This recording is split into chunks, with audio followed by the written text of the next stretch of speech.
absorbing what Mr. Neville, this fantastic mystic teacher, is telling his grandmother about how to fulfill the dream, how to attain the feeling of the wish fulfilled, how to maintain persistence in an assumption so that it hardens into fact. Basically, secrets of the universe, right? Wisdom of the ages. And the boy is sitting there and he's absorbing it and he's thinking, oh, well, I know what I want. I want a puppy, and not just any puppy. I want a collie. All right, welcome back to another episode of Daily Neville. I am your host, Josiah Brandt, and Daily Neville is all about breaking down the teachings of Neville Goddard, making them easy to understand, easy to digest, easy to apply in 20 minutes or less. Today, we are continuing with The Power of Awareness by Neville Goddard, and today's episode is all about success stories. And today we are learning about a very unexpected success story as a result of the law of assumption. Now, this is an excerpt from the chapter titled Case Histories. This is chapter 23, but today we are really focusing on the third success story in this chapter. So I'm going to read Neville's words here. This is the story of a very unexpected result of an interview with a lady who came to consult me. One afternoon, a young grandmother, a businesswoman in New York City, came to see me. She brought along her 9-year-old grandson, who was visiting her from his home in Pennsylvania. In response to her questions, I explained the law of assumption, describing in detail the procedure to be followed in attaining an objective. The boy sat quietly, apparently absorbed in a small toy truck, while I explained to the grandmother the method of assuming the state of consciousness that would be hers were her desire already fulfilled. I told her the story of the soldier in camp, who each night fell asleep, imagining himself to be in his own bed in his own home. When the boy and his grandmother were leaving, he looked up at me with great excitement, and he said, "I know what I want, and now I know how to get it." Surprised, I asked him what he wanted. He told me that he had his heart set on a puppy. To this, the grandmother vigorously protested, telling the boy that it had been made clear repeatedly that he could not have a dog under any circumstances, that his father and mother would not allow it, that the boy was too young to care for a puppy properly, and furthermore, the father had a deep dislike for dogs. He actually hated to have one around. All these were arguments the boy, passionately desirous of having a dog, refused to understand. Right? Now, in this case, we're listening to the story, the experience of a small boy whose heart is set upon a puppy. And that's what he wants more than anything in the world, is a puppy. And the world of Caesar, in this form, being his father and his mother, and now his grandmother, are telling him, no, there's no way you can have a puppy. We forbid it. The heavy hand of the world comes down and says, no, you are not getting a puppy. Now let's see what happens. All of these were arguments the boy, passionately desirous of having a dog, refused to understand. Now I know what to do, he said. Every night, just as I am going off to sleep, I am going to pretend that I have a dog and we are going for a walk. No, said the grandmother, that is not what Mr. Neville means. This was not meant for you. You cannot have a dog.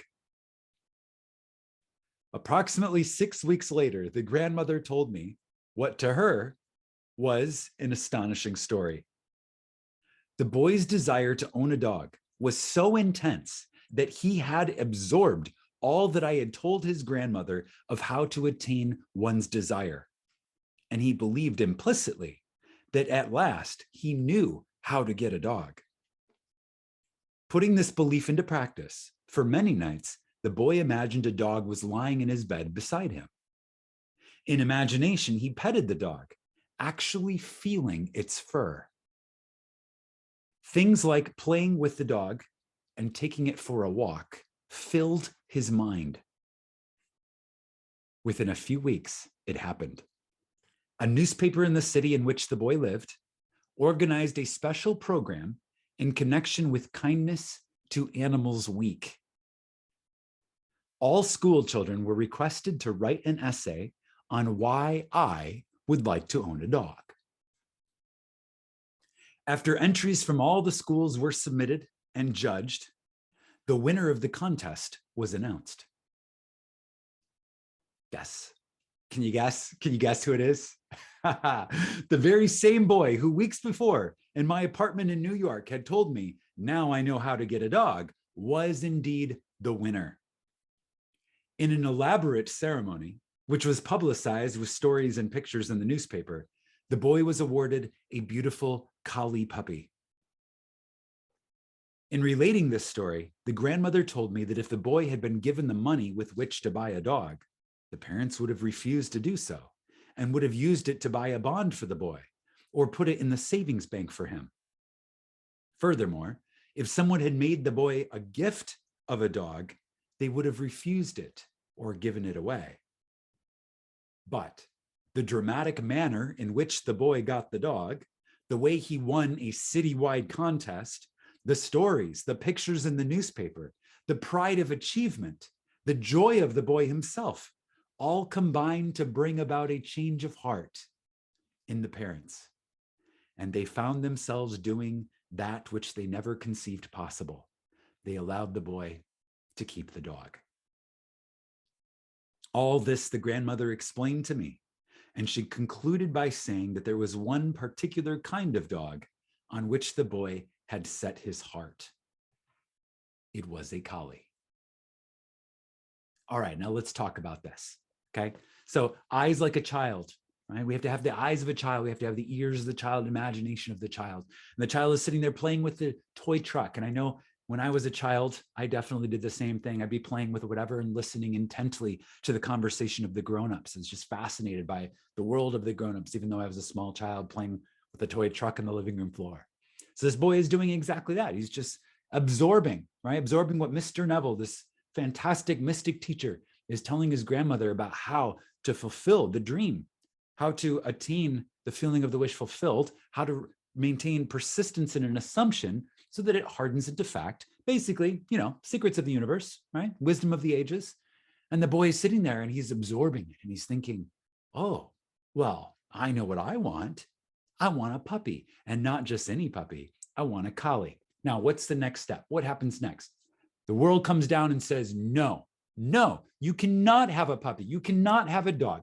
Your mom doesn't like it. Your dad won't allow it. He doesn't like them. Even grandmother is saying, no, this is impossible. You can't have that. I don't care if you know what you think you know about how to manifest anything from the secrets of the universe, the wisdom of the ages. You can't do this. Use it on anything else, but not a puppy. And what does the boy do? Brazen impudence. The boy says, I know what I want and I know how to get it. And you can't stop me from using my imagination, because my imagination is the truth that sets me free from all external circumstances. And so the boy, in infinite wisdom for his age, in his youth, decides to put the law to the test. And every night, as he's falling asleep, he reaches out and he pets the fur in his imagination of a Collie puppy. And what happened? What happened? I have ways and means you know not of. The Father in me doeth the work. What happened? A way was made where the boy was able to manifest the Collie puppy, and not just the Collie puppy, but he's able to manifest it in the perfect way, the ways and means I know not of. He didn't know how it was going to happen, but the Father in him knew how to make it happen and knew how to make it happen in a way where it would stick. Again, as Neville wrote, the grandmother said, if the money had been given to the boy, the parents would not have allowed him to use it to buy a dog. If the dog itself had been given as a gift, the parents would not have allowed him to keep it. They would have refused the gift. I'm sorry, this isn't going to work for us. But because of the elaborate way in which this puppy came into the boy's life, the winning of the citywide contest, the papers, the pictures, all the hoorah about it, the publicity and celebrity of the experience, the pride of achievement and the joy of the boy, the parents couldn't help but accept the imaginal act made fact on behalf of their son. There's so much wisdom to these stories, so much wisdom to these success stories. And for those of you who think that the law of assumption is delusion, I would like to tell you something very important. It's because your assumption is that it is delusion. It's very lazy to take a look at an idea like the law of assumption and to assume that it doesn't work. It takes a very specific type of character to assume, maybe there's something here. Let me put it to the test. And that's all I will ever tell you to do, is to put it to the test and see for yourself. Listening to other people's success stories is great and it is encouraging, but the end result of all of it, if it is to be successful, is that you yourself put it to the test. And you must persist in your assumption, and you must be the thing. So if you're leaving me a comment below and you're saying, well, I've been assuming this for such and such a period of time and I still don't have it, the fact that you're assuming you don't have it, you answered your own question right there. You answer your own question. Either you do have it because you assume it and you're waiting for the perfect timing in which it arrives, in the perfect circumstance. I have ways and means you know not of. The Father in me doeth the work, right? You have to be in the consciousness of having something in order to have it. You must be in order to have. So focus on being and don't measure the time. Don't measure success or failure. Focus on being and allow the Father in you to do the work. In the comments below, tell me your success story. That's what I want to know. Tell me your success story. What have you manifested through persistent assumption? Leave a story in the comments below. Inspire yourself through the telling. Inspire others who will read your comments. Tap the thumbs up button to help others find this amazing success story about the power of imagination to manifest. What else would a little boy want other than a puppy? Such a beautiful story. So lovely.